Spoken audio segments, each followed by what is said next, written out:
Da li će nova vlada kantona Sarajevo biti formirana u skladu sa zakonom o ravnopravnosti polova BiH i da li će žene u njoj dobiti više mjesta nego u prethodnom sazivu, saznaćemo 6. marta kada će biti imenovana vlada. Jednom su imali 3 žene ministrice. Jednom. Nikada ni jednu premijerku, a ne daj Bože da smo dosegli na magični broj od 40% koji samo u Bosni i Hercegovini znači ravnopravnost.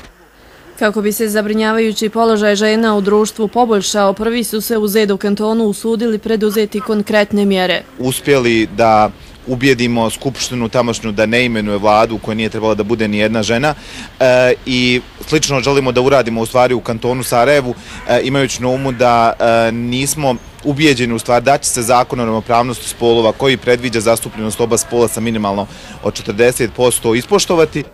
Ishod razgovora između predstavnika Skupštine kantona Sarajevo i nevladinih organizacija nije bio uzaludan, bar kada su obećanja u pitanju. Ja kao predsjedavajući Skupštine kantona Sarajevo ovom trenutku sam rekao i na sastanku ću uputiti jednu inicijativu strankama koje će praviti vladu da vode računa o tome da se u vladi mora da nađe taj zastupljenost žena. Mi se nadamo da će mandatar vlade birati, primati sve te inicijative za ministarska mjesta u skladu sa našim zahtjevima, a ako ne bude, pa Bože moj, postoje određeni načini pritiska i dalje grada na koji mi možemo da se pozovemo kako zaista u ovom gradu koji govorimo da je kosmopolitski, da je uzor i drugim gradovima, također pitanja ravnopravnosti spolova budu na prvom mjestu.